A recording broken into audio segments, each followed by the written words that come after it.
Do you want to know what's happening in sport?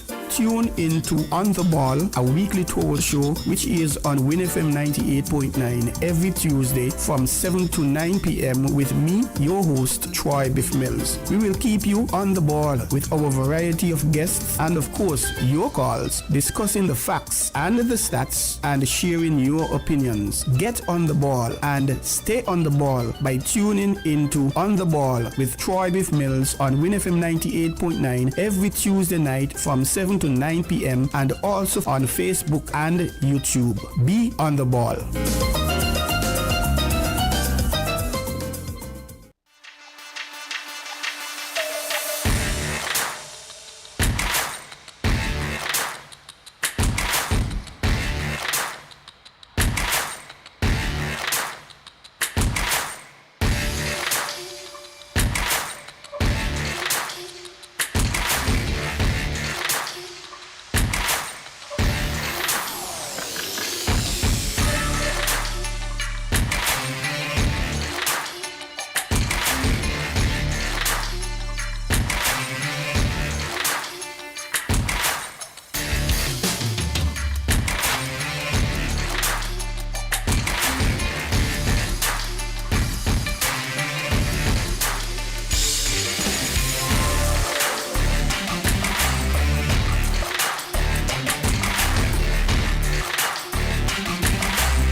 Good evening, ladies and gentlemen.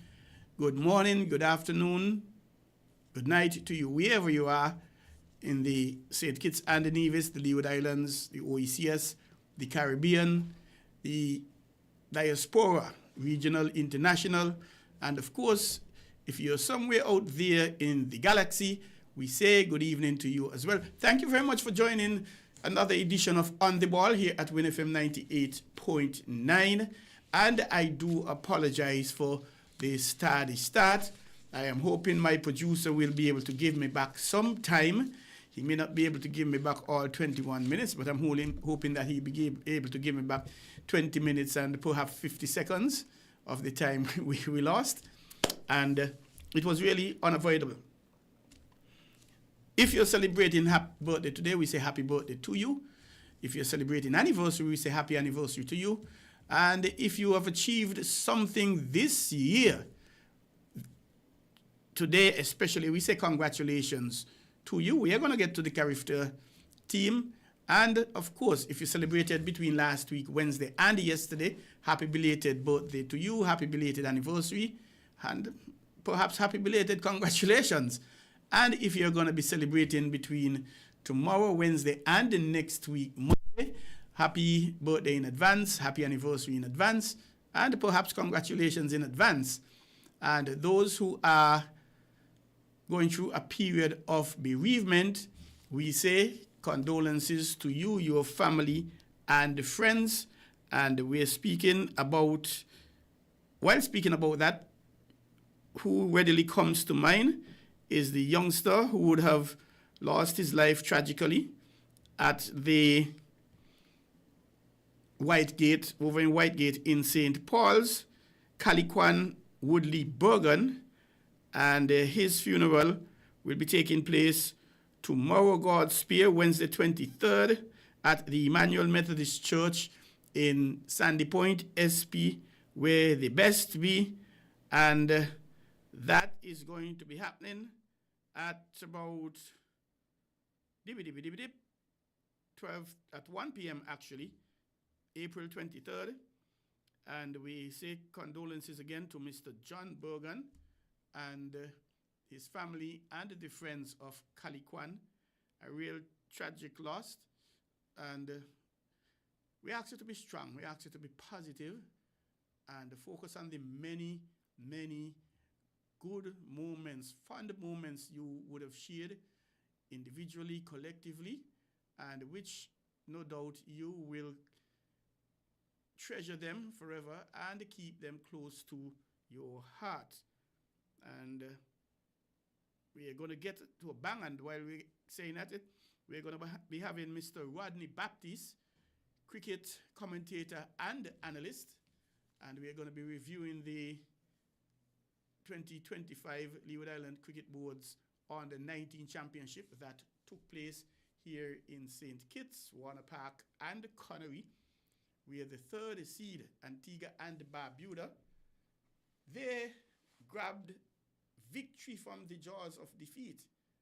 And to put another way, the St. Kitts Under 19, they grabbed victory from, they grabbed defeat from the jaws of victory. We are going to talk about that in a few, but we are getting ready now. And again, we do apologize for just starting the program. And we have quite a bit of information for you. We have cricket, we have basketball, we have track and field. And did I say we're having cricket? Oh, yes, we're having cricket. And we're going to share a lot of information for you, IPL.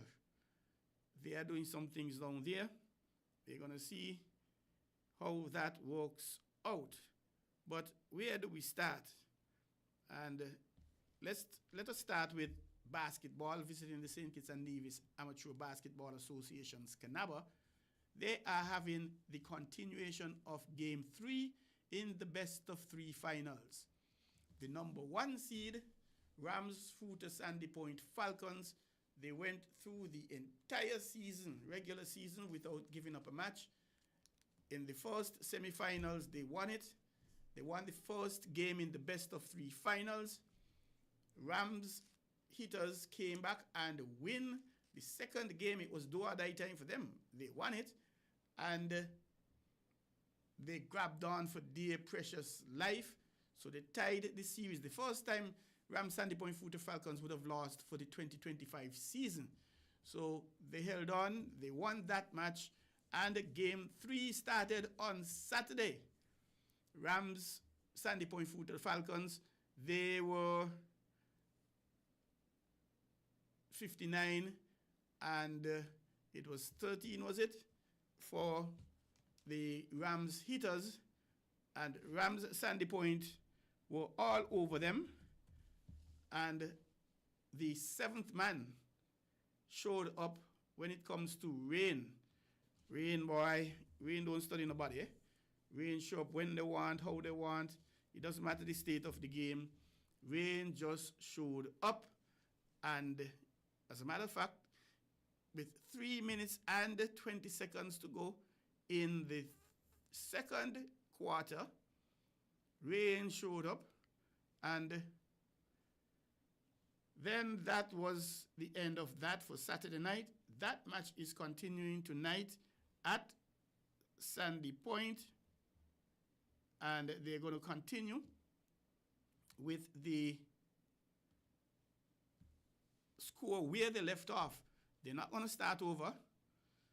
The score was 35-19 in favor of Rams Sandy Point Futa Falcons.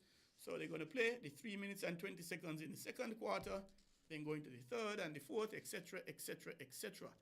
We'll wait and see if the 2 days that Rams hitters got off between Saturday night and now, tonight, if it works to their advantage, or it didn't help at all, or Sandy Point, they lost their steam. We will just have to wait and see. And this is for all the marbles. Losers brush. Put up or shut up. You win the game, you walk home with the championship. You lose the game, you walk home with heartaches and tears and crying, you and your fans. So we're going to have to wait and see how that works out. We go over to the St. Kitts and Nevis Football Association. The 2025 season took a little break, and that is going to resume in a bit. Both divisions, the Premier League, which is being sponsored by National Bank Group of Companies, and the First Division, they have played the penultimate round of matches in the two divisions. That is round 8.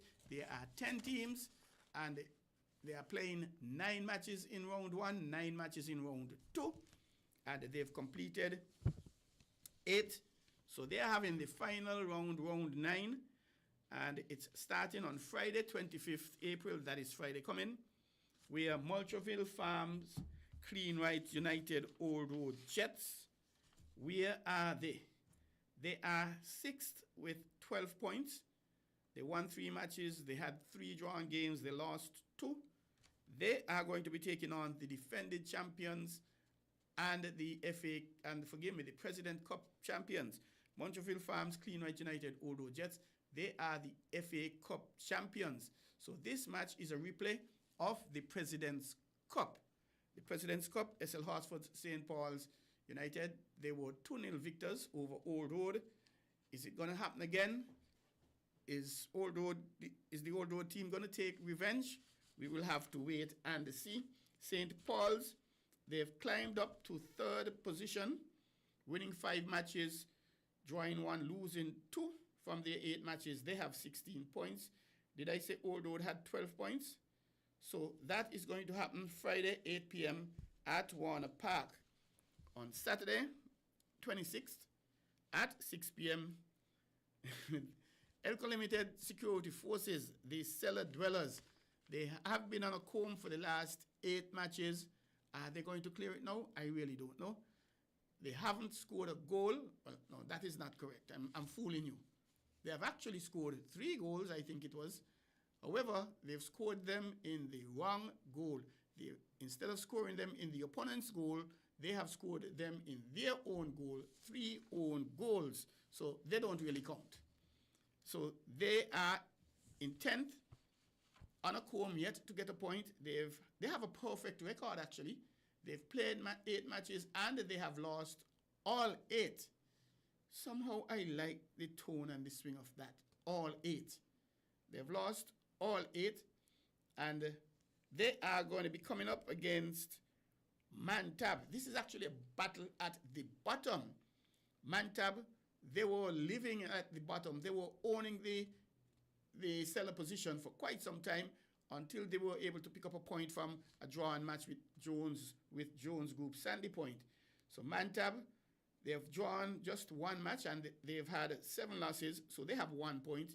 They are going to be tackling Elko Limited Security Forces, and that is a battle at the bottom. At 8 p.m., Seoul Island Otto Connery, they've slipped from 3rd to 4th, or should I say, St. Paul's have displaced them from 3rd into 4th. They've won 5 matches, they've lost 3. They have 15 points, Connery. They are coming up against Azul Keon Rockets, the leaders. The leaders, Azul Keon Rockets, they are the only team in the Premiership who are yet to lose a match. They've won 7, they've drawn 1, they have 22 points, 5 points ahead of second place. So that is going good. If they lose a match, they'll still be in first place, irrespective of the results of the other teams. So that's Sol Island Otokonomi and Azul Keon Rockets. The penultimate match in the Premier League on Sunday 27th at 5 p.m. Development Bank St. Peter's, and they are 5th with 4 victories, 1 drawn game, 3 losses. They have 13 points. They are going to come up against or battle it out or take on or tangle with, whatever you want to say, Jones Group Sandy Point, who are 8th with 8 points, winning 2 matches, drawing 2 matches, losing 4 matches. That is the penultimate match in round 1. And then, traveling from across the waters, Tropical Blossoms Hot Springs Bath United, they are 7th with 10 points, 3 victories, 1 drawn match, 4 losses. They are going to come up against the second placed team, Rams Village Superstars, who have won 5 matches. They've drawn 2, lost 1. They have 17 points. They are 5 points behind the leaders, Azul Keon Rockets. And that is at 7 p.m. All matches at Warner Park. And that is also in the Premier League. If we go to the first division, Thursday 24th, Unicom of the Cable, they are in Unicom the Cable Village Galaxy. They are 5th with 16 points, one of 2 teams on 16 points. They are the low position. They've won 5, drawn 1, lost 2, same as Skellig Garden Hotspurs, who are in 4th. Village Galaxy, they've scored 29 goals and they've given up 8, and they have a goal difference of 21, whereas Garden Hotspurs in 4th, they have scored 33 and they've given up 6, so they have a goal difference of 27. But on this occasion, it's Unicom of the Cable, Village Galaxy, locking horns with Motobeketees, Fast Cash Saddlers United. And Saddlers, they are in second. They're actually tied with the leaders, Honda Newtown United. However, they are second because of goal difference. Both Saddlers and Honda Newtown United, they've won 6 matches. They've drawn 1. They've lost 1. Saddlers, they've scored 26 goals and given up 6. So they have a goal difference of plus 18. Whereas Newtown United, the most prolific team in the first division, the most offensive, they have scored 37 goals, which is like 4 goals more than anyone else. Spurs having scored 33, and that is in both divisions. They are also the stingiest team, the most defensive team. They only allowed 4 goals to score on them, so they have a goal difference of 33. They are on 19 points, and that game is Thursday, 24th April at Warner Park at 6 p.m. At 8 p.m., Trans Global Engineering Deep Bay Eagles, the only team to beat Honda Newtown United. They are third. They've lost 2 matches. They've won 6. They have 18 points. They are in third place. They are going to be coming up against Trevor Freights and Associates Molyneux Pitbulls. There was a point, Molyneux Pitbulls, they were doing more barking than biting, but I think the dogs already got their teeth, whether they borrowed them from the elderly folks, they borrowed them from some dogs that had passed, I don't know, but they seem to be doing some biting now. So they're biting more than they're barking. So that game, where am I? 6:07 Fast Cash Saddlers, yes. At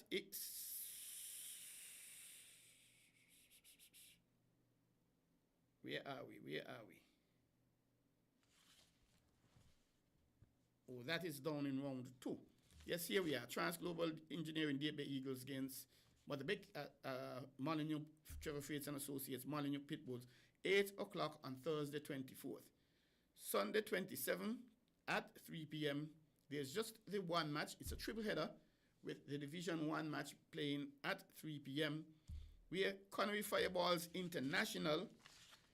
They are 9th with 1 point, same as 607 Construction Lodge Patriots.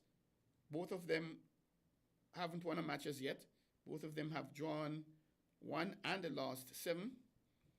However, Lodge, they've only scored 4 goals and they've given up 42, so they have a goal difference of negative 38, whereas Connery Fireballs International in 9, they've scored just 2 and they've given up 39, so their goal difference is negative 37.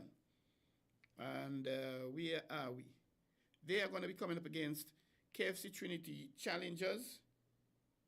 KFC Trinity Challengers, they are just above them in 8th with 5 points, winning 1 match, drawing 2, losing 5. And that is the first game of the triple header on Sunday 27th at Warner Park, and that starts at 3 p.m. On Monday 28th April, the leaders, Honda Newtown United, 19 points from 6 victories, 1 drawn match, 1 loss. They have a better goal difference, as I indicated earlier. They've scored 37. They've given up 4, so their goal difference is 37. They are going to be coming up against Unicommer, the Cable Galaxy, who are in 5th on 16 points with 5 victories, 1 drawn match, 2 losses. And again, Village Galaxy, they have the same points like Spurs, but Spurs with a better goal difference. So those are the matches coming up on the weekend into early next week, where we're going to be having football, and more football happening at Warner Park in the Premier Division and also in the First Division. So we're going to be having a lot of football action. So go on out, support your communities, support your team. If your team isn't playing, hey, just go on out and support football. And we're going to see how that works out. You're listening to On the Ball here to WINN FM 98.9.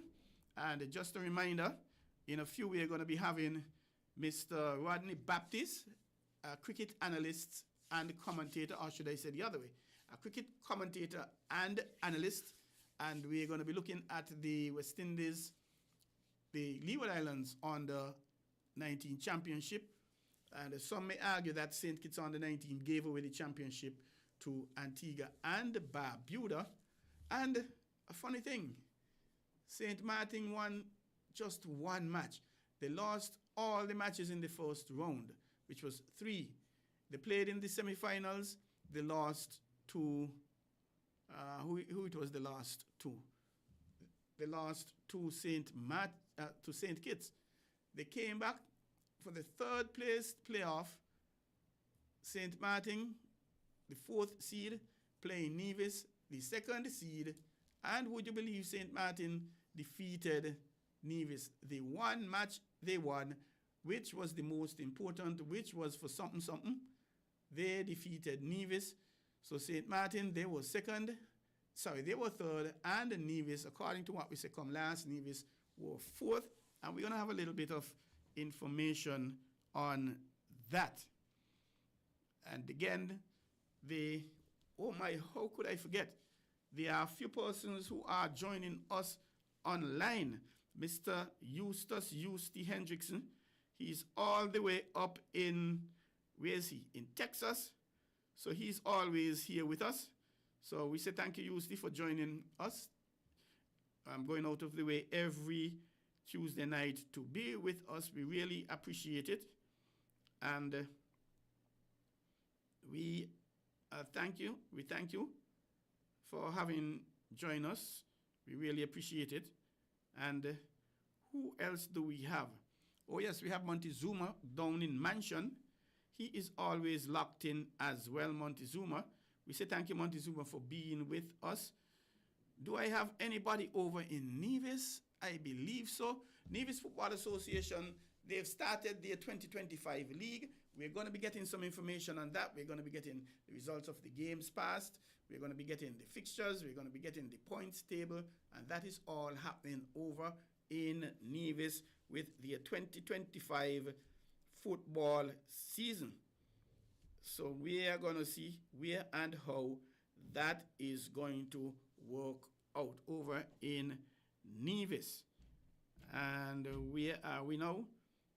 Yes, we say thank you for joining us. You can give us a call, 466-0989, and leave a message. Talk to us. Forget me, talk to us live. You can give me a WhatsApp. Send me a WhatsApp. Leave a message, 668-2055. Or you can call and go live on the same number, 668-2055. And we'll be glad to hear your views, your suggestions, whatever you have, we'll be glad to hear it.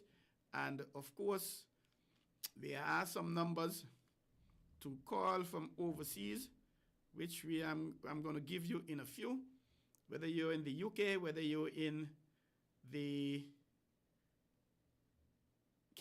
Canada, whether you're in the US, you can call in and share your view. Give us your ideas, suggestions, critique, whatever you want to do. Let us hear from you. We appreciate hearing from you. It's always a pleasure to be hearing and talking to you. And just again, in case you want to call, 466-0989 or 668-2055. You can go live via WhatsApp, or you can go live via 466-0989. And we are still looking for those numbers. I'm going to give you them in a minute. In the UK, you call 033-344-0065. That's in the United Kingdom, 033-344-0065. In the USA, you call 718-285-6984. That's for callers in the USA, 718-285-6984. And if you're calling from out of Canada, you call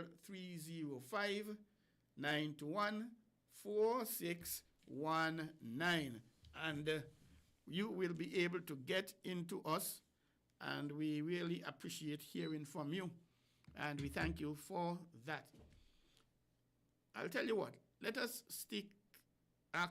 me ask you to stick and stay as we go to a quick break, and we'll be back in a flash. Don't go anywhere, stick and stay, and we will be right back with On the Ball here at WINN FM 98.9.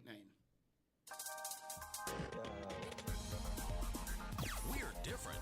We're 98.9. 98.9. WINN FM. Do you want to know what's happening in sport? Tune into On the Ball, a weekly tour show which is on WINN FM 98.9 every Tuesday from 7 to 9 p.m. with me, your host, Troy Bif Mills. We will keep you on the ball with our variety of guests and, of course, your calls, discussing the facts and the stats and sharing your opinions. Get on the ball and stay on the ball by tuning into On the Ball with Troy Bif Mills on WINN FM 98.9 every Tuesday night from 7 to 9 p.m. and also on Facebook and YouTube. Be on the ball.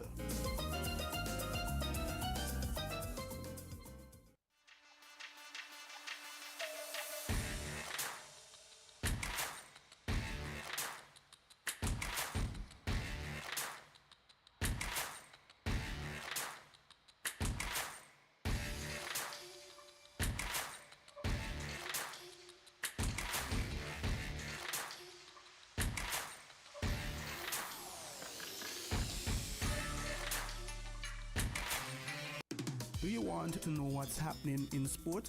Tune into On the Ball, a weekly talk show which is on WINN FM 98.9 every Tuesday from 7 to 9 p.m. with me, your host, Troy Bif Mills. We will keep you on the ball with our variety of guests and, of course, your calls, discussing the facts and the stats and sharing your opinions. Get on the ball and stay on the ball by tuning into On the Ball with Troy Bif Mills on WINN FM 98.9 every Tuesday night from 7 to 9 p.m. and also on Facebook and YouTube. Be on the ball.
Welcome back to On the Ball here at WINN FM 98.9. And we have with us in the studio Mr. Rodney Baptiste, cricket commentator and analysis. As we say, good evening, Rodney. Welcome to WINN FM and On the Ball here at 98.9. It's the first time you're here with On the Ball, that is. Yes, that is correct. Very pleasant evening to you, Troy Bif Mills, and all your listeners throughout radio and internet land. Wonderful. Could you tell us a little about yourself? Who is Rodney Baptiste? I came to St. Kitts back in May of 1994. I was brought here by the Eastern Caribbean Central Bank. So I came from Grenada, the Spice Isle, the Isle of Spice, where everything is so nice. I came to work with the Eastern Caribbean Central Bank back in May of 94. And prior to coming here, I always had an interest in doing cricket commentaries. I made some attempts to start back home in Grenada, but never really got the breakthrough, never really got the opportunity that I was looking for. And when I came to St. Kitts and I saw that the opportunity was there, it prevailed. I grasped that opportunity with both hands back in 1998. So since 1998, I've been covering Leeward Islands 3-day cricket, West Indies 4-day cricket, and just about every first class game that comes to St. Kitts. I've covered a number of touring teams coming to the Caribbean to play against the West Indies. I remember covering a game in Nevis, India versus the Leeward Islands. So I've covered cricket just about everywhere in the Caribbean, maybe with the exception of places like Trinidad, Jamaica. I've been to Barbados, never been to Guyana to cover cricket. So that's interesting. And you're talking about 98 until now, so that's 27 years. yes, quite some time. Decades. Quite some time. Who inspired you to get into broadcasting, really? Well, I actually said that during the streaming that I did covering the Leeward Islands under 19 tournament, and I made mention of that. It was the late Tony Cozier and Joseph Red Sperra, and I have actually worked with Red Sperra in St. Martin at least once. He covered a couple games in St. Martin, Leeward Islands against Windwards and Leewards against Jamaica. So the inspiration came from those two men, Tony Cozier and Red Sperra. I listened to the West Indies playing cricket in Australia, Pakistan, India, New Zealand, Sri Lanka, just about everywhere the West Indies went. Reds and Tony were there to bring the ball by ball cricket commentaries. So I sat up late and stayed up late to listen to those two men because I had a great passion for cricket as a youth. From the time I know myself, cricket has always been my number one sport. And added to that, my mother used to be setting up to listen to the cricket as well. So my mother and I, we used to set up to listen to cricket. She used to be a shopkeeper. She operated a shop in St. George's, and that shop used to be open late in the evening, very late. So wherever the cricket was, we were up listening to the cricket. So rather than having music in the shop, the radio was on cricket. So all the customers and all of that coming to the shop to buy their eats and drinks and listening to the cricket. And my mother was very, very inspirational in my playing cricket as well, because she purchased clothes for me to play hardball cricket while at the Presentation Brothers College in St. George's. She was an ardent cricket fan of the West Indies team. So it came from both mother and father. My father was a very, very ardent follower of West Indies cricket as well. I remember those days, 2 o'clock, 3 o'clock in the morning, listening Australia. My father used to be up when he was around there listening, and when I was staying with my grandfather, my uncle, the late Andrew Weeks, he would have been following that, but I guess I didn't like it that much as a small boy, staying up for those hours. Yeah, and one of the things I can also remember was when I lived with my father and his mother for a while. I remember him asking me who, I guess he wanted to inform me who was the world's best test batsman at that time. So he started by throwing out a question. I was quite young, and I didn't really know, but he answered his own question by informing me that it was Sir Isaac Vivian Alexander Richards at that time. So that would have been in the 70s. Yeah, back in the 70s. That's really interesting. Somehow I am sort of fascinated with a lady who listens cricket, and there are quite a few ladies in St. Kitts who love a bad cricket. Lolo, she is one, for example. Lolo would be in the park and she got the radio listening to the commentary. And there's another young lady, Lornette Somerset. She's over in Keon, actually from the village, living in Keon. She loves a bad cricket. Her sister is really a scorer. So I don't know if Yvette is her sister. Oh, Yvette Somerset. I don't know if Yvette got the encouragement from her, Lornette or Lorna, or Lorna got encouragement from Yvette. Yeah. Fast forward to the Leeward Islands 2025 under 19 championship. You had the best seat in the house. What is your perspective on the entire tournament? You were stationed at Warner Park, so you would have seen 5 games. You would have seen your St. Kitts playing all 5, I think it is. And yeah, all games played at Warner Warner Park. Park, you saw I them. saw every game because I covered each one of them. What are your impressions of the tournament on a whole before we start to get down into nitty-gritties? I thought the tournament overall generally was a pretty good tournament in spite of the absence of at least 4 other teams that could have been there. We could have had Anguilla, we could have had Montserrat, they were not there, as well as the British and the US Virgin Islands. It was a sort of scaled down tournament in terms of numbers, in terms of the number of participating nations. But I think in spite of that, the tournament generally produced some good cricket. There were some spurts of good cricket here and there. And we saw some pretty promising and quite talented players on show from just about every team. Every team had the standout players. And an interesting part too was we saw several teenagers, in the early teens. There were a few very young players on the Antigua team as well as the St. Martin team. So that was good to see them blooding. Very young teenagers, probably in the young adolescent stage, 13, 14, who knows, maybe even 12.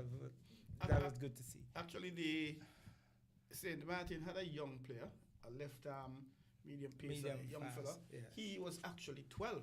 Right, that is what I thought. That is what I 12. thought. I was very much impressed with him. Yes. And it's a good thing to have these youngsters coming in and playing, because 2-3 years from now, they'll have 2-3 years experience under their belts. And I thought it was a very, very good competition. And in my view, it is better to have 4 teams competing than no competition whatsoever. Yes, definitely. Because they are going to be silly. As a matter of fact, if I'm not mistaken, they selected a Leeward Islands on the 19 squad already. I think they sent it to the board for ratification.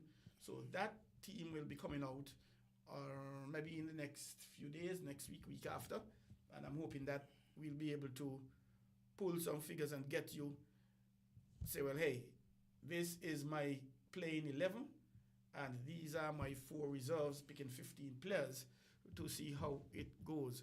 We had some good performances. We didn't have any centuries. We had some half centuries. We had some fifers. We had 1 or 2 sixers and things like that. And wicket keeping, we saw some very good wicket keeping, very good fielding. And what has been haunting us here in the Caribbean, the dropping of catches, because we had some of that as well. We saw some of the players taking the more challenging ones and dropping the easier ones, which is really a funny thing. And that happened actually in the St. Kitts St. Martin game, the final. There was a youngster, he was feeling backwards square, and he ran around to forward square, almost to a deep big wicket on the boundary. And he took a catch about maybe a foot, 8, 9, 10 inches off the ground, going down low. And then he got in a tangle over there again, square leg, where a ball came at him. He took it, but he was going back on the rope. By the time he looked back, he tried to throw it up in the air, but he floated it.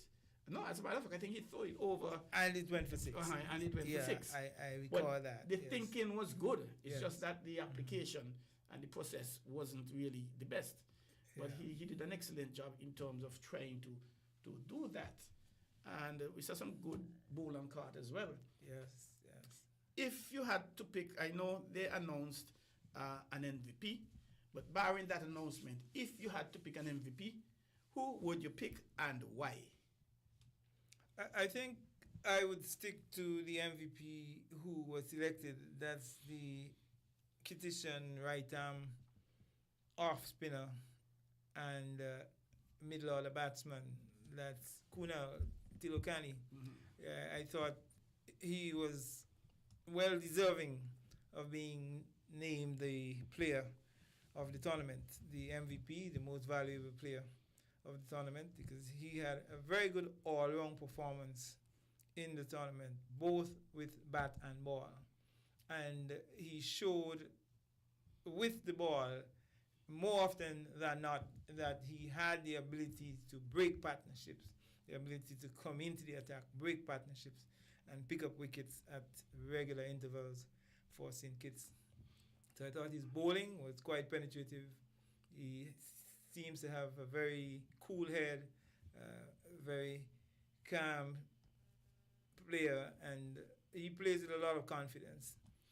And he's also a very good fielder, So he's a good all-round player, a very good utility player for St. Kitts, and he's one of the players the Kittitian coaching staff would want to look after and take very good care of and nurture towards the senior level. I have a slightly different view. LaShawn Bergen, I thought he had strong showing both with the bat and with the ball, and also in the fielding, and he was able to get involved on the play as well. From some stats I'm looking at, when it comes to the batting, LaShawn Bergen, he had 5 innings, 184 runs at an average of 36.80 and a strike rate of 73.31. DeAndre Drew, he was second in the batting stats, the aggregates. He had 138. Amari Jones, and he was out of Nevis. Of course, LaShawn Bergen and DeAndre Drew from St. Kitts. Amari Jones, he was third, 136 points from Nevis, 136 runs. And coming out of St. Martin, Tiernick Honore, he was fourth with 134 runs. Irett Richards from St. Kitts, he was fifth, 128. Jevon Manners, the captain for Nevis, he was 6 with 113 runs. And we had Hosea Roberts, 111 runs. Tanes Francis, 109. Kunal Tilokani, he was 105 with an average of 21 and a strike rate of 58.6. And he was 4, 5, 6, 7, 8. He was 9th in the batting. The captain from Antigua, he was 10th. He got to 93. He didn't get into crossing the 100. But those are 9 good batters. When you look at the bowling, and we are seeing, yes, Kunal Tilokani, the pick of the bowlers, he got 17 wickets with an economy rate of 2.95, an average of 6.75. Mikali Tong, the opener from Antigua, he was 12 wickets, economy rate of 2.97, an average of 8.25.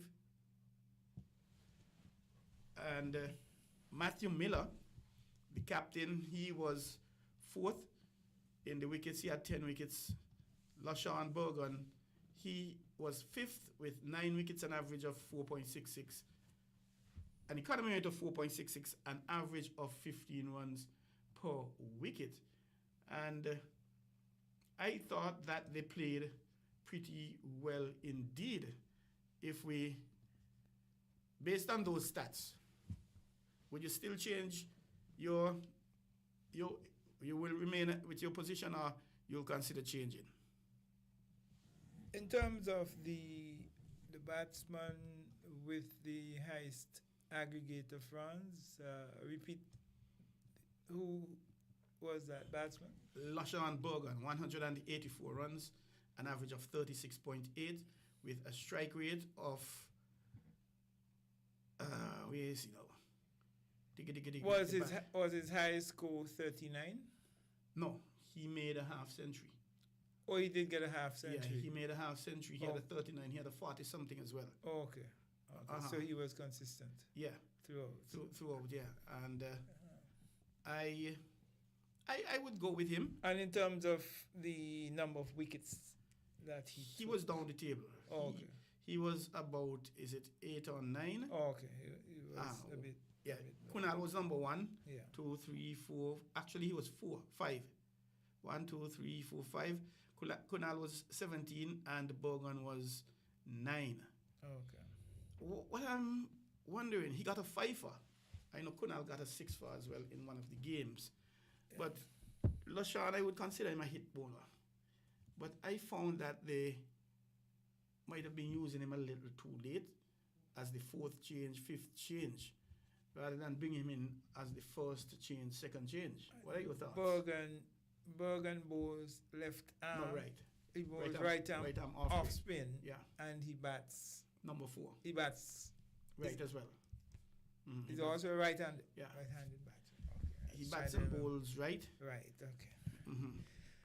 I probably was mixing him up with Javid Edwards. Edwards is a left-hander. Yes. Yeah.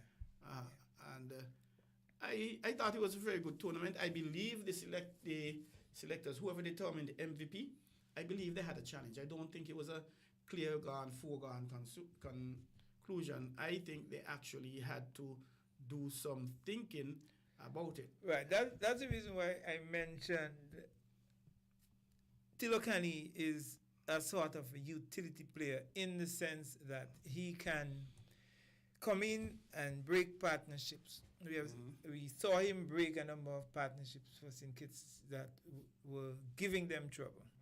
So he would come into the attack, pick up wickets, and keep on picking up wickets throughout the innings. And he has the ability to bat well in the middle order. He bats well in the middle order. And apart from that, he is also an outstanding fielder. He's also correct. a very good fieldsman. Because we saw him pick up a few catches and make some good saves in the field. So I think maybe along those lines, he probably edged out Bergen and the rest. Well, I don't think it was an easy thing, like I said. And but actually, was Bergen the runner-up? I think Bergen may have been the runner-up, let me check that. Yes, LaShawn was the thing. When you looked at the points, well, actually, you could call it a blow, Kunal, he got 58.28 points. I'm not certain of the criteria, how the points are distributed, how they had. And Bergen was number 2 at 46.957. Mikali Tong, the opening bowler for Antigua and Barbuda, he was 41.0434. How many wickets did Mikali Tong pick up? Hold a sec, let me get that for you. Tong, he was he third he was second with 12. 5 behind Kunal. Tilokani. Okay. So that was a very good competition, a very good stats actually. And LaShawn Bergen, he had 3 catches, 3 dismissals, 2 catches and a run out. And I'm not seeing anything for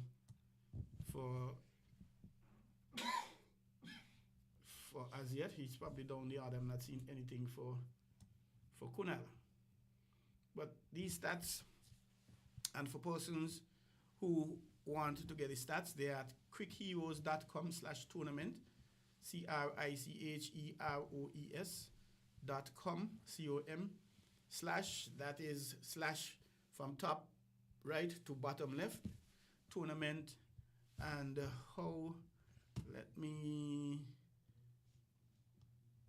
tournament, and there's some numbers going on behind there, and then U19 men U19 tournament 2025. So I think this was a very good exercise, and I particularly liked the camaraderie in the teams and also the camaraderie with the other teams, because most of these guys would have played under 15 cricket together, and they've basically come up through the ranks. Right, so they know each other pretty well. Yeah, exactly. Yeah, that was very evident. Mm-hmm. That was quite evident throughout the tournament. Especially a lot of them were talking and who is thing and who can bat. And I think that is good because when you're selected for the West Indies under 19, you're going to go out there and you're going to meet the Jamaicans and the Barbadians and Guyanese and Trinidadians, even the Windward Islands. They're going to be saying, "Why who teach you to bat? Your mother, your grandmother, etc." They're going to keep it within. They will play with your within head. reason. Yeah. And if you were to go on to make the West Indies team, when you go to play Australia or England, it's the same thing going to happen. You know, they're going to be throwing words at you. To try to unsettle you. Yes. And rattle you. Yeah. So you have to be prepared for that. So that I feel was the earlier the better. Exactly. Let them be exposed to that. And I think generally, what do you think about the levels of discipline of the various teams? Generally, that was pretty good. I believe so. It was that stood out to me. Uh-huh. We didn't see any bit of ill discipline or any. Hardly there was hardly any show of that throughout the tournament. I thought the discipline was quite good. Yeah, it was, and I must commend the technical staff, the managers, the coaches, etc., for doing that, and I commend the teams highly of that. Of course, there were batsmen who demonstrated that they were not out. Like, for instance, an umpire would have sent one or two batsmen and they indicated that the ball came off the edge of the bat instead of directly on the pad, plumb on the pad. But they would have done that not showing dissent or being disrespectful to the umpire or anybody else. A natural human frustration. That is correct. But once an umpire sends you, you got to walk. Well, we saw them walking, but while walking, a little frustrated and showing that. And things like that. Yeah, but I played that. Generally, but between me and you, it's very unlikely that an umpire will change his decision by you saying you played it. Once an umpire sends you, it's very unlikely he's going to change. At that level, there is no use of the replay. Of course. There is no DRS. Now, if we go to the selection of your playing 11 and then your four alternates, how would you pick your 11? In what order? And allow me again to go through the batting and the fielding. Did we pick out some wicket keepers? I'm not too strong. I have 2 wicket keepers. And I picked a 16-man squad. I have 2 keepers. Okay. Fire off. Let's hear your 16-man squad. I have... Descending order of position they're batting. Or you just pick 16? Well, I can try to put it in order as Mm-hmm. much as possible. I have Matthew Miller as the captain. That's the Antiguan captain. I have Drew as the vice captain. I was very impressed with DeAndre Drew. He looked very, very good. He looks a very good prospect. He looks technically good. Of course, there's always room for improvement. And these 2 players, they could make the team as batsmen or bowlers, as the case may be. You're not picking them just to be a captain. Well, I'll tell you what. Let me call out the order again. When it comes to the batting, LaShawn Bogan, number 1, 184 runs. DeAndre Drew, number 2, 138 runs. And Amore Jones of Nevis, 136. Tayanik Honore of St. Martin, 134. Iret Richards of St. Kitts, 128. And Iret is 1, 2, 3, 4, 5. Number 5. Number 6, Jevon Manners, captain from Nevis. He's there. Jose Roberts, number 7. He is out of Antigua and Barbuda. Tanis Francis, Antigua and Barbuda. And these are, again, the position when it comes to the most runs in descending order. So that is Tanis is number 9. Kunal is number 10 with 105. Matthew Miller, the captain, he was 93. And that is the 6, 7, 8, 9, 10. Please repeat the first name of Jones. Jones from Nevis. Amore Jones. Amory, okay. Amoree. I'm hoping I'm pronouncing it right. Yeah, all right. Amory. And so, how are you doing it? You're looking at the batters. You have the two captains. Yeah. The captain and the vice. Who you're picking as number one opening? Right. My openers. My openers are the Antiguan openers. Tanius Francis, the wicketkeeper batsman, and he can be classified as an all-rounder because he also bowls off spin. Mm-hmm. I have Roberts, Hosea Roberts. That's the two openers.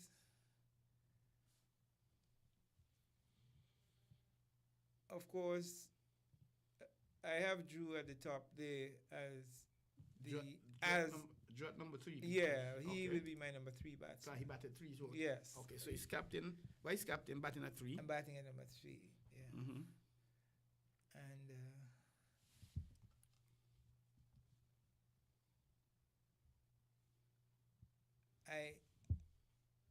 I have Manners, the division captain, Jevon Manners. Mm-hmm.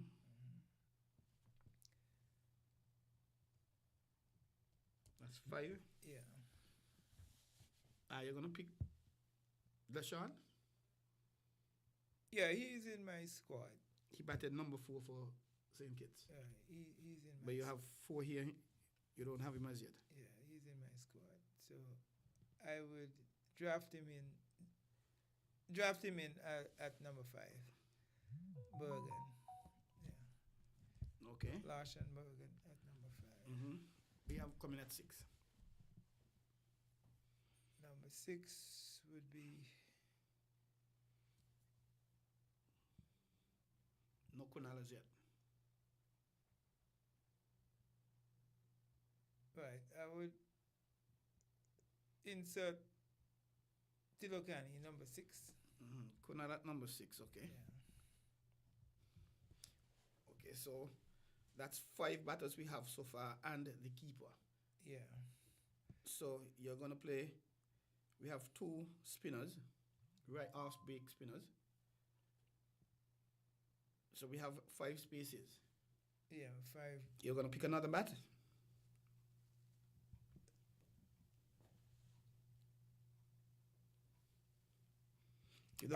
Sorry, you don't have Miller here as yet, yeah? Yeah, Miller is my captain. Yeah, but you don't have him in any position as yet. And remember, he batted at 5 also for Antigua, I think.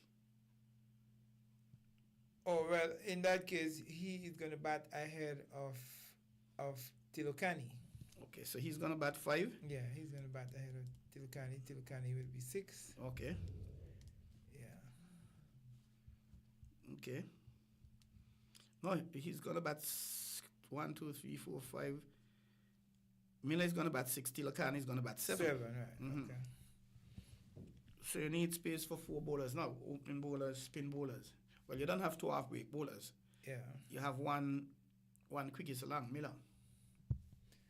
All right. My other quickies would be Michaeli Tong. Okay. Tang, that's at 8. Yeah, Michaeli Tong.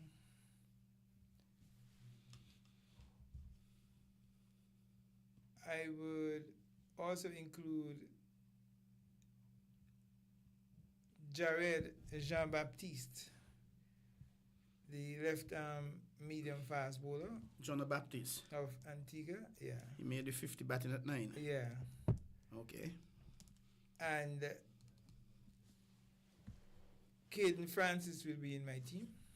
Caden, that's the opener for St. Kitts. Yeah, the Kittitian Okay. opening fast bowler, and he is a pretty good, useful lower order batsman. He bats left.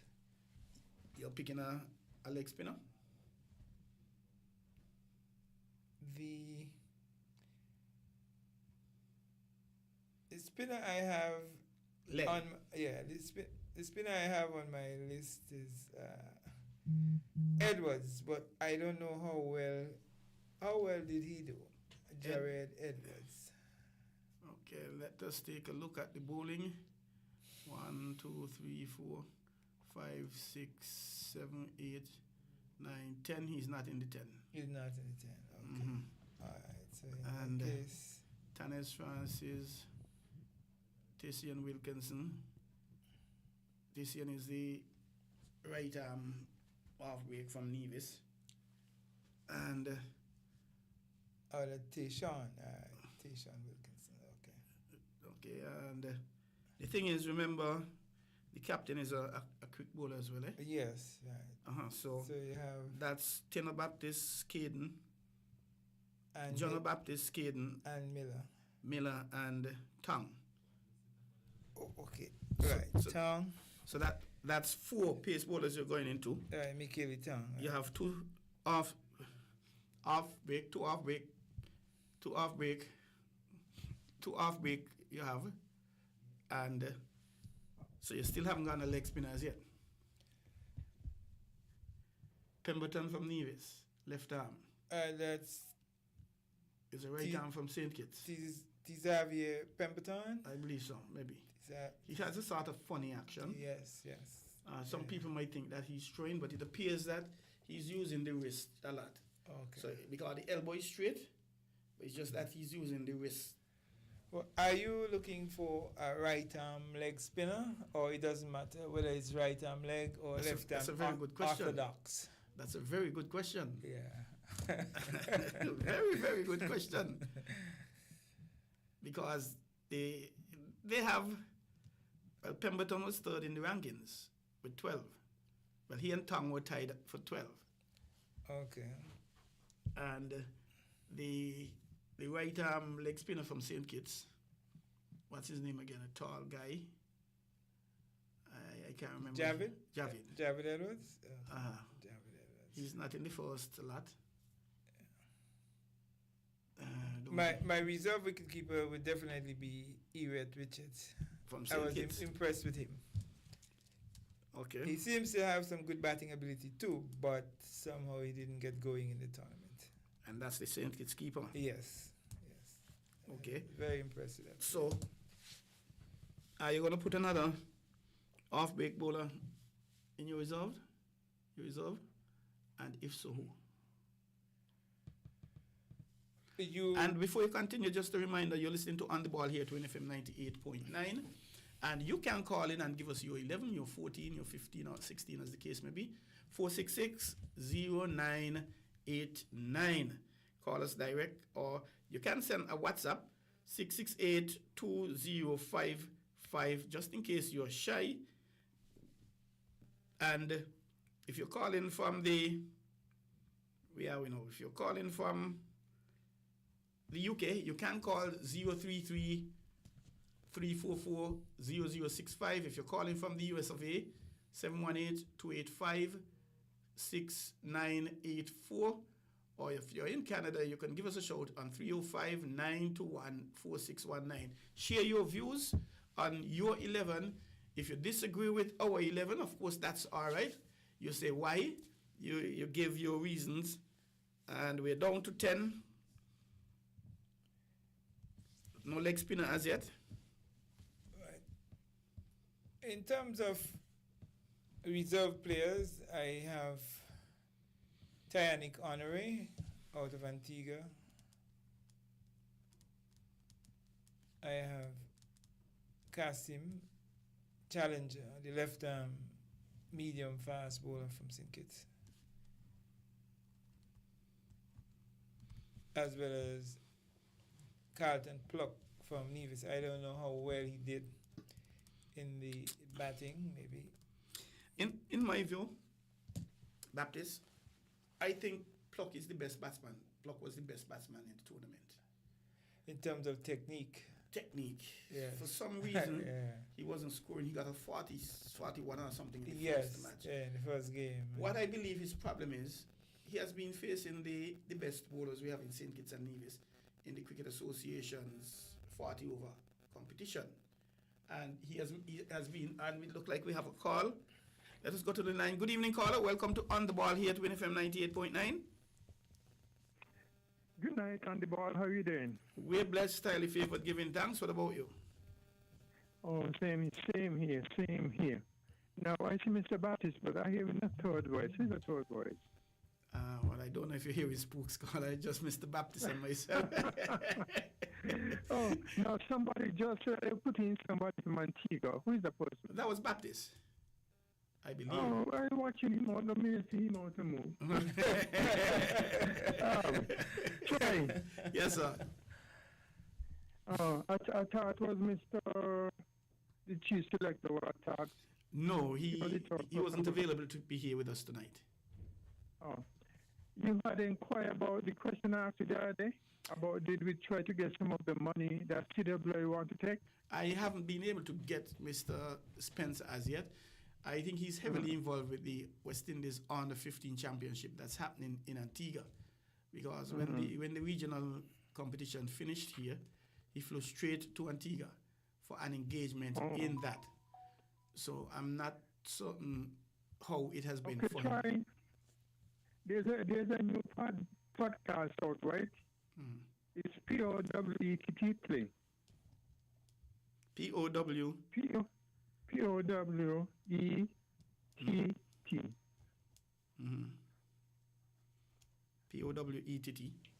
Okay.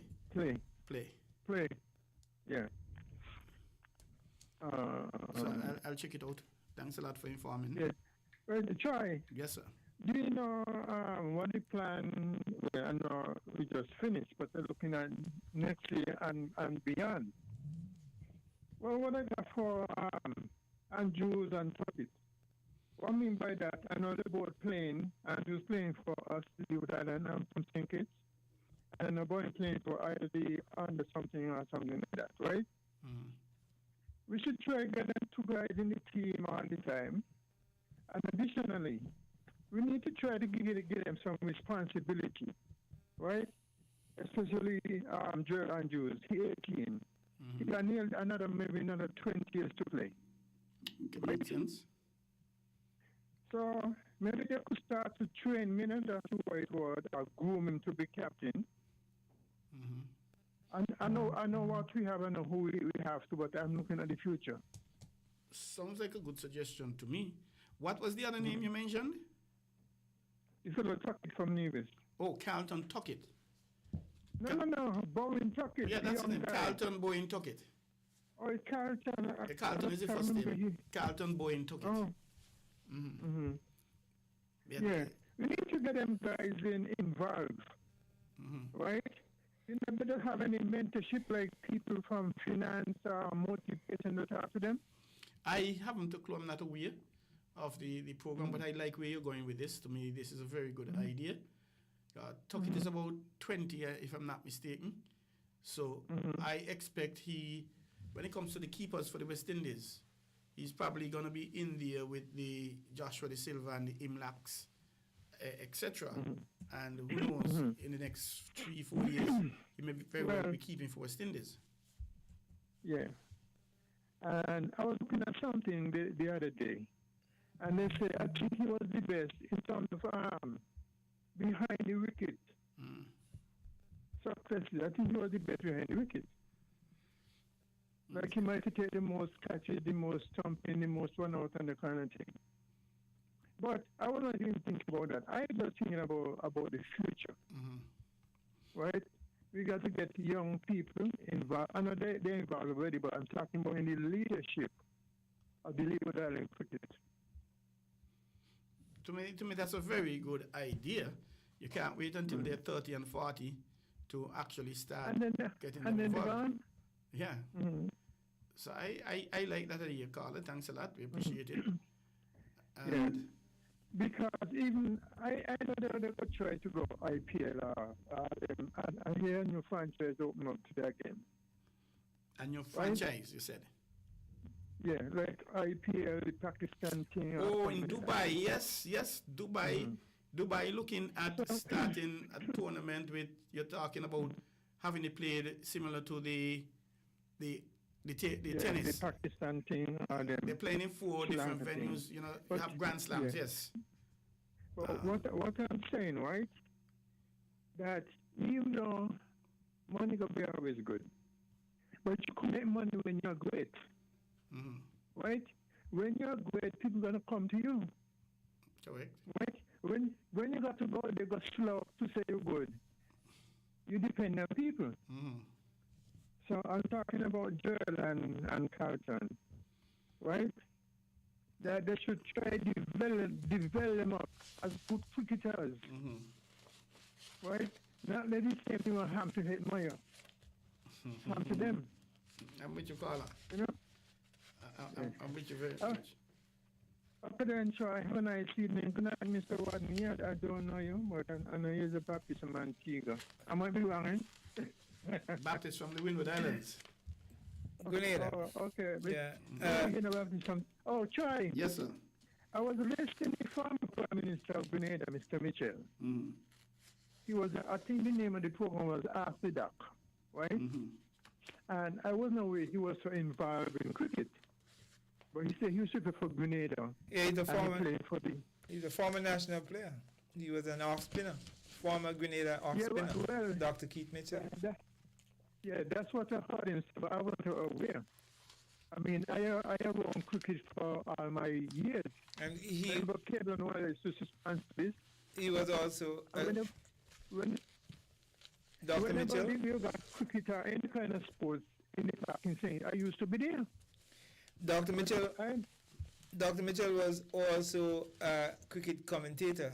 He was a cricket analyst, not the live ball by ball, but he was he was usually a comments man. he was acting after Doc. Right? I think that was the name of his program. But then he couldn't remember who the first Leeward Island to make was in the team. Mm. You should have known that Yeah. Grenada Willet. Eh? You guys got to do things out there, let people know this kind of thing. Put up in the school. Even the park, name the park after whoever they want to name the park after. But name it after somebody. And we'll let them go on the park because he thinks the neighbors. Mm. And the same way in school, they should have videos and show them, I mean, not about the excitement of cricket, but the financial aspect, how money they come in.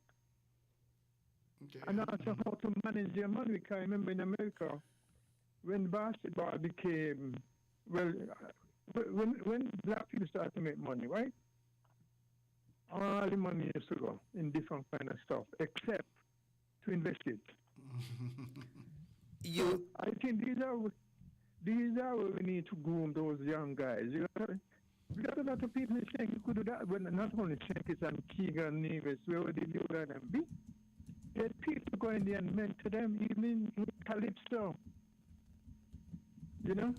We have some outstanding Calypso from around the Leeward Island. We got Arrow. We got Short, Abstinent, Short, Abstinent, and who? Swallow. Swallow. Mm-hmm. Yeah. Let them go to school and teach them about these things and have video and show them. Don't forget that the former Grove Park in Nevis has been renamed the E.T. Willard Park. So former Grove Park in Nevis has already been renamed Yes, sir. the E.T. Try. Willard Yes, Park. That is true. Try your name and the thing on the face running down. Sorry? You name it. When I see Nevis. I was up there 2 Sundays ago, but I didn't go to the park. Oh, I'm sure you're raising a deplorable condition. I haven't You seen need it to quite a fix. bit. Huh? I haven't seen it in a bit.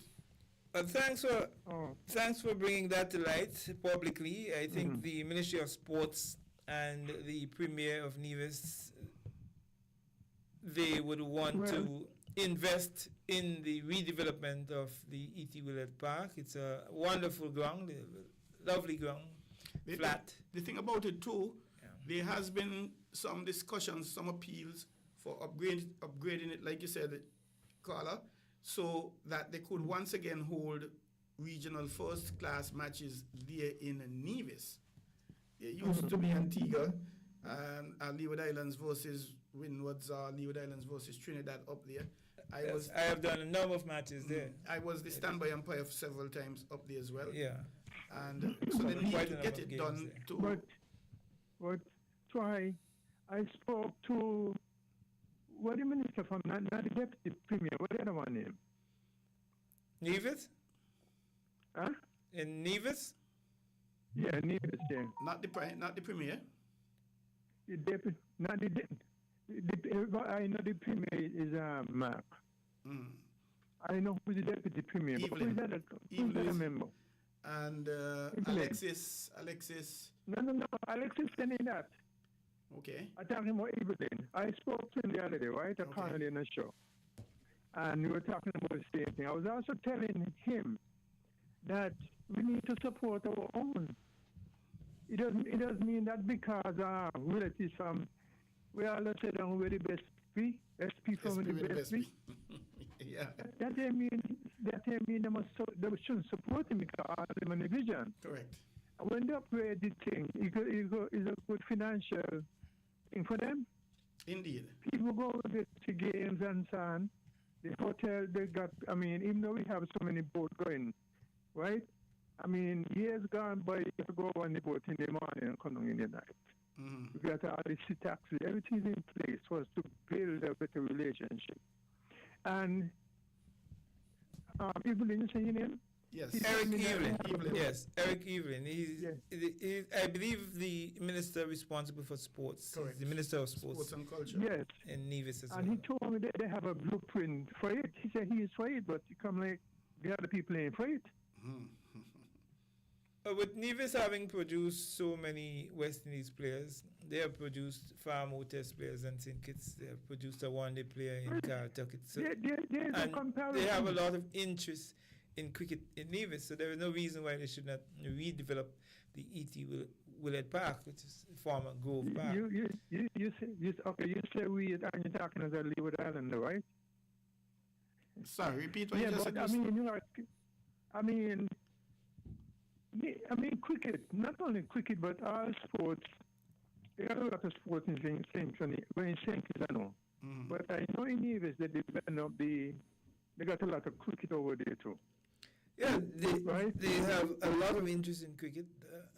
The Nevisians love their cricket. They like cricket. And they do support cricket. And they play cricket literally. More than we play down here. Yeah, literally year round they play cricket in Nevis. So it will be in their interest to redevelop the park and bring it up to first-class standards so that they can continue to host regional 4-day games. I have covered quite a number of 4-day games there, and I can recall covering a game India versus the Leeward Islands there. So, Caller, we have to actually thank you. We started a little late. Always a pleasure to call you. Yes, so we appreciate that. Thanks for your view, sir. And all right. Have a nice evening. Yes, thank you very much. Have a blessed one. Staying on the ball, okay? I appreciate that. Yes, man. Have a blessed one. Don't. Oh, sorry, caller, we missed you. Apologies, caller. I apologize for that.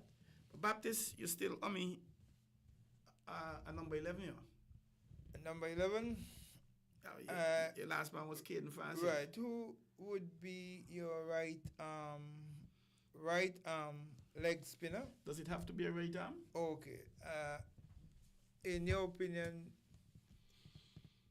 who would be one of your left arm orthodox spinners? I'll go for Pemberton from Nevis. He got 6 in a match. That's T. Xavier Pemberton. Okay. He picked up 6 in a match. And if we were to look at the bowling, St. Kitts also has a left arm. He's third on the list with 12 points, 12 wickets. St. Kitts also has a left arm orthodox spinner in the team. The Kittian team has a left arm. I can't remember. Oh, okay. Right arm. But I know Edwards is right arm off. Yeah. Xavier Pemberton, he's third with 12 wickets. Matthew Miller is fourth with 10. LaShawn Bogan is 9. Delroy Prentice, that's the off spinner for Nevis, the opening bowler. Yeah. He's 8. Rudama Macrae, he's from St. Martin, he got 7. Israel Morton, the spinner from St. Martin. Right. I like him. He's right left arm. I think he's left arm. left orthodox. And Okay. he bats. He didn't make a lot of runs, but I kind of like him. I like his approach, his management. We were talking about. He is the captain. Yeah, he's the captain for He's St. captain, Martin. yeah. We were talking about the opener from Nevis, the guy in Nevis. Carlton Pluck. Pluck, yeah. In my humble view, Baptist, Pluck is way above this standard. He has been facing the top bowlers in St. Kitts and Nevis in the Cricket Association's 40 over. I think he has made a half century or 40 something as well. What I believe happened, I don't think, and this is just my humble view, that he gave enough respect to these under 19 bowlers. Because he has been, so to speak, facing up to the best bowlers we have in St. Kitts and the Nevis. And scoring runs. And scoring runs. That's a good point. Yes. I think he treated them with disdain. Okay. And the thing about it, As a result, he was not successful. yes, he got a 40 something, he got a 11. Yeah. And because a 6-year-old could get you out, caught, bowled, LBW, Anyhow. stumped. Anyhow. A ball, because a ball is a ball. You have to respect the ball. Exactly, especially a good ball that's on target. Mm-hmm. You have made a very good point, because when I saw Pluck for the first time and he scored the 41, I was quite impressed with him. And I said to myself, this young player has a very bright future ahead of him, a future that is as bright as daylight. He really looked good, Yes, he technically does. good. He really looked good. And I was looking for more good scores from him. Yes. But unfortunately, But we don't have him here in the team. that was not to be. Mhm. I have him in my You have him in your my 11. squad, yeah. He is in my squad. 11 now reserve. I have him down at number 13. Oh, so you're in the reserve. Yes. Well, we have Irate Richards, who is an all-rounder. He's wicketkeeper batsman. Okay, sorry, Richards, keeper yeah. bats. We have Yannick Honore, yes. Kasim Challenger, Carlton Plucker. Yes, you have Carlton Pluck. Yeah. So if it's gone, but we still need a 11. You're going to go with an half-break bowler, a leg break bowler, left or right leg break. You said Edwards didn't do too well with in the stats. Jared Edwards from St. Kitts. No, I think he's a right off no. break bowler. But do you want another half-break bowler? You have Lashawn, you have Kumal. Kunal, right. Kunal. Those are two off-break Mhm. bowlers. All right. Well, it would be good to go for a right leg spinner or an orthodox left arm spinner. So we can insert one of those two. And I'll go with the Xavier Pemberton because he tied for second with the most wickets. Okay. All right. But So- I think there are some players, especially in the spin bowling department, who would need some work. Yes. They would need some work. Looking at them from the media center and covering the games live, I thought that there were a few actions that seemed to be not in keeping with the required level You believe people train? by the ICC. So my thing is what should be done is the coaching staff, the management team should work with those players at this level to get them to remedy their bowling actions and correct whatever flaws there may be in their bowling actions. Now, you don't allow them to go to the higher level. They are now at under 19. They're not far from the senior level. There can be an under 21, right? From there, you go on to the senior tournament. So my thing is whatever remedial action, whatever corrective work that needs to be done with whoever the spinner is, whoever the spinners are, I believe that the work should be done now and help them to correct their bowling actions so when they reach the high level, no one can call them for illegal bowling action or what have you. So Good point, however. we want them to be ready for the higher level to the point where they would have mastered the craft, mastered the art, and bowling properly from this level before going up to the higher level. But the umpires didn't call didn't report any of them for an illegal action. Right. So Okay. therefore, should you fix something that is not a problem? Right. That's a good question. That is a good question. That is why you see I am not into condemning, bashing, criticizing. My thing is I like to see youngsters involved in cricket. Cricket is my favorite game. So if you want to be a leg spinner, you want to be an off spinner. Look, for instance, you may have young ladies who are attracted to the game of cricket and they would gravitate to the game of cricket. They just come into the game, so they're learning the craft, they're learning the You have to trade. make sure it's right. So it's the same thing. So here is where the coaches come in to work with them, to help them to turn the arm completely over, to bowl the ball as opposed to bowling it at an angle where it can be considered illegal. But then remember, Yeah. Fidel Edwards, he Right. bowled, he didn't bring from straight up. Right. He Willett- had a wrong arm Willett sort of action. Had a round arm action, he didn't come from above the head. That's Elcon Meader Elkin Willett, Miller with a quick question. I never saw him play. He was a left left arm. Yes. orthodox. Yes. Parry was right arm Correct. off. Right. Correct. Okay. But basically all the umpires that were here, I think they would have had a peep at Pemberton from Nevis, but I don't know. I haven't heard of any report made of suspicions. Well, Action. So therefore, which is good. Which is good because I don't want the players to get discouraged and frustrated too early in their careers. So that's why I'm Exactly. encouraging the coaches, encouraging the management staff to work with them and encourage them to work harder to get it correct, get it right, and let it look right, as opposed to you have people come in and say, "Oh, this action looks suspect." This, that sort of stuff. well, Mr. Baptiste, Yeah. we're gonna have to slip over to. It's now 29:19. We have to slip over to a bit of Carifta. Yesterday concluded down in Trinidad and Tobago. St. Kitts and the Nevis sent a 22 strong team, and Unstoppable SKN. That was their motto. 20 countries got medals. In number 20, French Guyana, they got 1 bronze.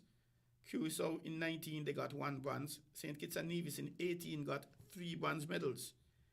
Haiti got 1 silver in 17. Martinique, 1 silver, 1 bronze, they got 2. St. Kitts and Nevis got 3. And Guadeloupe, 1 silver, 3 bronze. Bermuda in 14, 2 silvers. British Virgin Island, 2 silver, 1 bronze. Dominica, 1 gold. Guyana, 1 gold, 1 bronze, 1 gold, 1 silver, 3 bronze. That's 11. Aruba, 1 gold, 2 silvers. Barbados, 1 gold, 5 silvers. US Virgin Islands, 2 gold. Cayman Islands, 2 golds, 1 silver. St. Lucia, 2 gold, 1 silver, 1 bronze. Antigua and Barbuda in 5th with 2 golds, 1 silver, 2 bronze.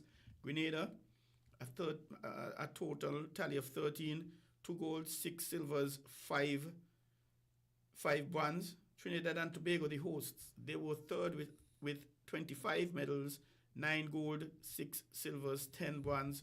The Bahamas, 37 medals overall, 16 gold, 13 silvers, 8 bronze, and Jamaica blowing away the field, a total of 78 medals with 30 gold, 27 silvers, and 21 bronze. Before we get to the team, and Jamaica easily stamping their authority with 78 medals.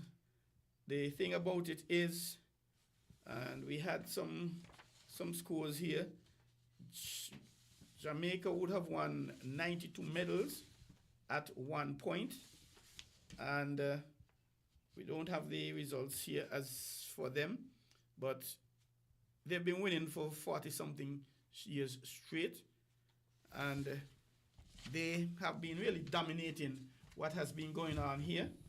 It was a 39th straight win for Jamaica, fell just short of 84 medals they won last year in Grenada, matched the 78 one in 2023, but were well off the record 92 they won when they hosted the 2022 edition. And so Jamaica, they have really been dominating. hook, line, and sinker, not giving anybody a chance. The question we need to ask is, how come this is happening to Jamaica? What can we copy from Jamaica?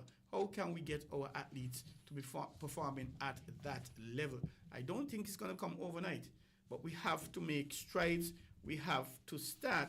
Now, if you look at the St. Kitts and the Nevis team, we had 3 bronze medals.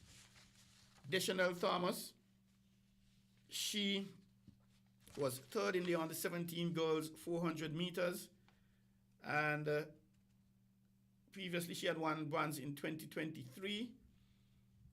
Josano Henderson, he won the first bronze for St. Kitts and Nevis in the under 17 males javelin with a throw of 54.36 meters, and Akani Samuel Francis, he won a silver medal, in the third for the St. Kitts and Nevis in the under 20 boys 400 meter hurdles, and in a time of 51.56 seconds, which was a personal best and a national record. There were 3 national junior records broken. Jamad Huggins, he broke it in the decathlon. Akani Samuel Francis, the 400 meter hurdles. The U20 boys 4x400 meters. There were 5 personal bests. Josana Henderson in the U17 javelin. J. Amory, U17 shot put. Jamadi Huggins, decathlon. And the decathlon is 10 events. Akane Samuel Francis, U20 400 meter hurdles. And Tijan Webb in the 110 meters. And I firmly believe in sponsors, so I have to big up these sponsors here. Platinum, Government of St. Kitts and Nevis, Nevis Island Administration, National Bank and its subsidiaries, St. Kitts and Nevis National Olympic Committee. Gold sponsor Rams Silver, Police Cooperative Credit Union, Surrey Paving and Aggregate Company Limited. Bronze sponsors Yachman Grill, Blue Waves Water Taxi and Charters Limited, Antioch Baptist Church, Digitero Entertainment, Woodswright Enterprises, Windsor University, Cool Tech, Clean Right, The Cable, Luxury Interior, Razor Construction, Innovative Venues Limited, Orchard Bay, Chef's Circle, VH Communications, and these are bronze sponsors, Rockin' Steady Trucking and Crane Services, Sun Island Clothes Limited, and Pro Video Production. Contributors, we had KFC, AJ Styles Car Wash, and Gums Legal Services. And I commend all these sponsors highly for coming on board and putting their money where their mouth is, for making a contribution to the athletes, to the team St. Kitts and Nevis, to make it possible for them to go out and actually perform. And for those of you who missed the athletes who represented us down in Trinidad and Tobago, let us go look at the team officials. Nikita Isles, the manager. Rota Johnson, head coach. Hugh Matthew, assistant coach. Jeffrey Lewis, middle distance coach. Shonday Cameron, throws coach. Alistair James, physiotherapist. Patrice Harris, safeguarding officer and assistant manager. And this safeguarding officer is something that is becoming very popular when it comes to track and field. In terms of the U17 females, Keziah Phillip from Gingerland Secondary School was shot put. Deschanel Thomas, Sadler Secondary School, 400 meters mixed 4x4 relay. Coming from Basti High was Tajanique Huggins, 100 meter hurdles mixed 4x4 relay, and Kalijah Keynes high jump from SEMS. That's the on the 17 females. On the 17 males, Javier Amory, shot put from CFBC. Josana Henderson, javelin from SEMS. Kajim Libod, 800 meters and 4x4 100 meter relay. VHS, that's Virchiles. Kaimani Newton, 800 meters 4x4 from Charlestown Secondary School in Nevis. Abuja Nemdari, javelin 4x400 meters out of Charlestown Secondary School. Israel Seaton, shot put. SEMS, Charles E. Mills Secondary School from SP with the best be. Jaden Paul, high jump 4x400 meters, that is SEMS. And Josiah Matthew, 1500 meters 4x400 meters from Charlestown Secondary. And Najib Kelly, 1500 meters and 4x400 meters from Charlestown Secondary School. In the under 20 males, We had Stefan Balson. We didn't get the school, 200 meters, 400 meters, 4x400 meters. Jamad Huggins, long jump, high jump, decathlon, 4x400 meters. Tijon Webb, SEMS, 100 meter hurdles, 4x400 meters, mixed 4x4 relay. From CFBC, Udell Wisdom, shot put, Philip Exeter Ace, I think that's a school in foreign. Jalen Bennett, 200 meters, 400 meters, 4x400 meters. And SEMS, Jaheim Clark, javelin, 4x400 meters, mixed 4x400 meter relay. Akani Samuel Francis, Basti High School, 400 meters hurdles, 4x400 mixed 4x4 relay. Keyonje Richards, high jump from SEMS, and from CFBC, Kaylan Morton, shot put. I congratulate all of these athletes for being selected and performing well, and hope that you'll be able to come back, make it again next year. I think Dejanique, that's her name, Deschanel Thomas, she goes up to the under 20, I believe. But we really have to ask ourselves a question. Several questions. How can we close this gap from just 3 bronze medals? And how can we get up there to be competing with Jamaica and the Cayman Islands and Trinidad and Tobago? Jamaica, 30 gold, 27 silvers, 21 bronze, 78 medals in all. Bahamas, 16 gold, 13 silvers, 8 bronze, 37 medals. Trinidad and Tobago, third, 9 gold medals, 6 silvers, and 10 bronze. That's a total of 25. And I commend the St. Kitts and Nevis Athletics for the work they're doing. And it's not easy, because we're having similar challenges when it comes to the St. Kitts and Nevis Table Tennis Association, getting players, etc. However, we have to find a way. We have to find a way to have our athletes improve. Do we send them to the schools in Jamaica, the track and field schools? We know we have some footballers down there, they are doing well, but do we send them? We'll have to wait and see. I am not certain. Well, I thank Mr. Rodney Baptist for being with us. I'm giving a chance, 10 seconds to wrap it up and say any final words he wants to. Rodney? I think that the other Caribbean islands will have quite a lot of work to do to catch up with Jamaica. They probably would want to find out what the Jamaicans have been doing over the years.